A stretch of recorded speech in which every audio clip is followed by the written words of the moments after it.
喺呢個示範入邊，我哋會講解點樣整合 Azure Key Vault，我哋會睇下點樣嘅 Key Vault 嘅證書部分同埋 PLS Secrets 部分管理證書。咁至於 Azure 應用程式整合方面呢，我哋會探討證書管理同埋客戶端物嘅管理。咁之後我哋都會睇埋自動化部分同埋 Key Manager Plus 支援嘅部署選項。咁首先呢，第一步就係做整合。當你喺 Azure Portal 確認好所有先決條件之後，你就用管理員身份登入 Key Manager Plus，然後去到 Integrations 嘅 Azure 部分。首先啊，我哋一齊睇下 Azure Key Vault 嘅整合。喺 Azure Key Vault 底下，你哋管理 Manage 個掣咧，呢度就可以俾你做設定。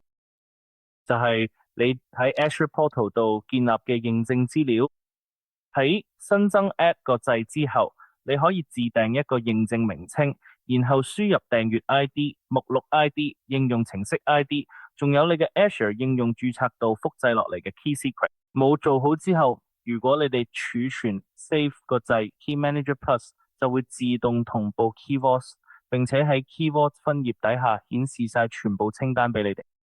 同步成功之後咧，你就可以開始發現證書同 PLS Secrets。要做發現嘅話，就翻去 Azure 佢發現 Discovery 個掣。喺呢度你要睇翻合適嘅認證，例如咧我哋嘅 Azure，佢喺認證之後，佢會自動列出個認證底下嘅 Key Vaults。咁我就睇翻個 Key Vault，然後嚟導入 Import 個掣。當我哋睇導入 Import 個掣之後，發現程序就會開始，你可以喺審計 Audit 入邊睇到發現嘅狀態。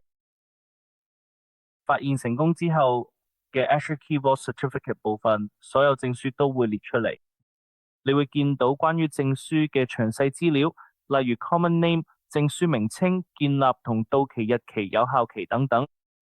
操作。除此之外咧，你仲可以做生命週期管理。咁用呢個申請證書 Request Certificate 選項 Key Manager Plus 俾你可以用 Azure 入邊嘅 Private CA 功能去申請證書。同之前一樣，你要填翻認證名稱，睇翻 Keyword 可以填證書名稱，可以有多個 set 名稱，用逗號分隔，你都可以自定加密類型，填埋公司資料。你仲可以喺呢度睇翻證書有效期嘅操作。你可以睇到證書到期時發電郵通知聯絡人，或者啟用證書自動續期功能。之後你再設定咗到期前幾多日執行呢個動作，最後嘅申請證書個掣，你可以按需要建立幾多個申請都得，所有申請狀態都會喺呢度列出。如果你想強制冇證書，你都可以為你提出嚟申請攞翻證書。除咗用 Azure Key Vault 整合去申請證書之外，你都可以用續期個掣去續期呢啲由私有 CA 簽發嘅證書。我而家會攞翻證書個核取方格，然後撳續期個掣。同樣道理，當我哋講到 Key Vault Secrets 嘅管理嗰陣時，Key Manager Plus 而家都可以幫你處理得非常之妥當啦。PLS Secrets 會同證書一齊喺 Secret 部分管理。咁所以 Key Vault 同步之後，如果你要發現證書或者 Secrets，佢 Secrets 會自動顯示出嚟。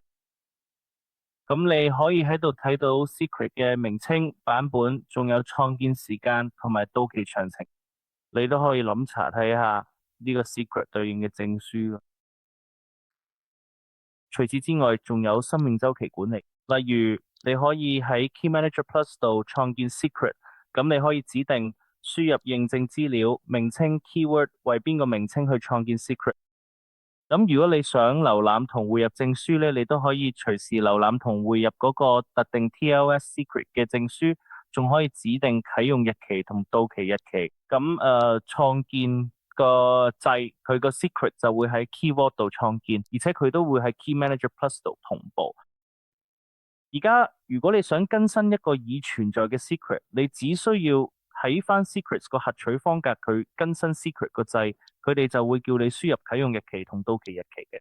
咁你輸入好啲資料之後，冇儲存個 Secret 就會喺 Key Manager Plus 同埋 Azure Portal 度一齊更新。發現程序完成之後咧，你都可以為你發現到嘅證書同 secrets 設定通知提示啦。咁你可以喺設定 X-Byte 入邊設定通知提示。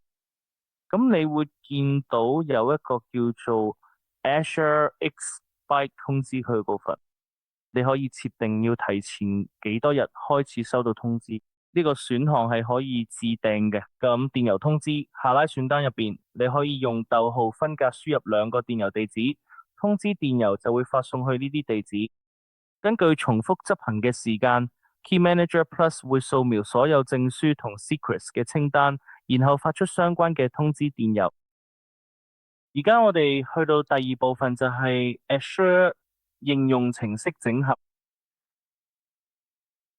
而家設定方法都係一樣嘅。如果你喺 Azure 入口網站為 Key Manager Plus 創建咗一個應用註冊，你就可以喺呢度填翻啲資料。咁至於Azure Q Vault 整合相關設定呢，都會喺 Azure 應用程式整合入邊反映出嚟。如果已經俾咗適當嘅權限，佢應用程式就會自動同步到指定嘅訂閱。你都可以按需要新增同管理多個訂閱。佢喺 Applications 分頁底下，你就會見到所有應用程式嘅完整清單。咁你會見到應用程式名稱啊、應用程式 ID 啦等等資料。之後，如果你想做發現 Discovery，你可以喺 Discovery 個掣 Azure 應用程式發現會根據你加落去嘅認證嚟做。你只需要去睇 Discover 個掣就得。成功發現之後呢， eManager Plus 會喺嗰個特定訂閱底下呢，揾出同佢應用程式有關嘅證書同 Client Secrets， 全部都係根據你提供嘅認證咁做。咁當你睇翻證書嗰個部分呢， eManager Plus 會顯示證書嘅中繼資料，你會見到 Thumbprint、Key Identifier 到期資訊，仲有呢張證書對應咗邊個應用程式。至於證書嘅生命週期管理，你有兩個選擇啦。你可以揀匯入證書，好似你可以睇翻證書檔案匯入，然後用 Key Manager 去管理嗰張證書。咁另外，如果嗰張證書係嚟自 Key Manager 支援嘅第三方憑證機構，咁再加上如果你已經做咗整合，根據呢度列出嘅整合，你都可以好好咁管理證書生命週期，配合唔同嘅憑證機構。例如你可以發現申請新證書、續期、撤銷同刪除證書。你仲可以設定部署，直接由 Key Manager Plus 部署證書去 Azure 應用程式。而家講下 Azure 應用程式嘅 Client Secrets。喺嘅 Client Secrets 底下， Key Manager Plus 會列出 Secret 名稱、Key ID、建立同到期日期，仲有 Secret Date。咁如果你想用 Key Manager.List 去管理 Secret， 好似你見到佢，當我哋發現咗 Secrets 嘅時候，其實我哋都會睇到 Secret Hint。如果你有嗰個 Secret， 你可以睇翻個 Secret， 再睇 Update Secret 個掣。或者如果你想創建一個新嘅 Secret， 你可以睇 Create Secret 個掣，佢哋就會提示你睇翻要為邊個應用程式創建 Secret。你撳好應用程式，填 Secret 名稱，輸入啟用日期同到期日期，然後佢 save 佢個 secret 咧，就會喺 Azure 幫你嗰個指定應用程式度創建埋，同時都會同步翻去 Key Manager Place。所以當 secret 係 Key Manager Place 度創建嘅時候，Key Manager Place 會保留住個 secret 貶值，咁樣將來有需要都可以睇翻啲用。